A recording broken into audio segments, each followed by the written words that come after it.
Saat sedang berada di klinik dokter gigi, tidak jarang ada orang tua yang membawa anak mereka untuk mendapat penanganan. Lalu, tidak jarang pula sebagian anak yang dibawa ke dokter gigi berperilaku histeris karena ketakutan, misalnya meraung-raung, memberontak, menangis, bahkan berteriak.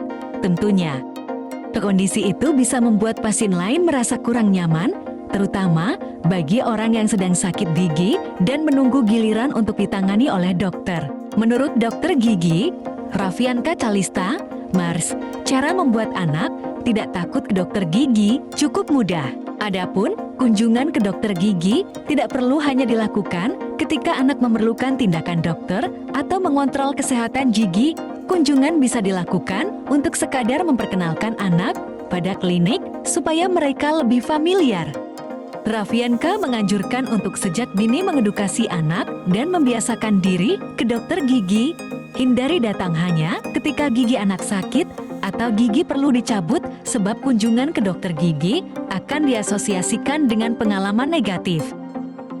Saat sedang berada di klinik dokter gigi, tidak jarang ada orang tua yang membawa anak mereka untuk mendapat penanganan. Lalu, tidak jarang pula sebagian anak yang dibawa ke dokter gigi berperilaku histeris karena ketakutan, misalnya meraung-raung, memberontak, menangis, bahkan berteriak. Tentunya, kondisi itu bisa membuat pasien lain merasa kurang nyaman, terutama bagi orang yang sedang sakit gigi dan menunggu giliran untuk ditangani oleh dokter. Menurut dokter gigi, Raffianka Calista, Mars, cara membuat anak tidak takut ke dokter gigi cukup mudah.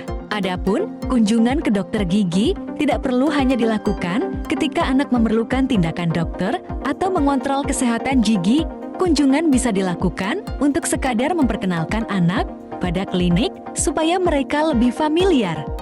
Raffianka menganjurkan untuk sejak dini mengedukasi anak dan membiasakan diri ke dokter gigi. Hindari datang hanya ketika gigi anak sakit atau gigi perlu dicabut sebab kunjungan ke dokter gigi akan diasosiasikan dengan pengalaman negatif.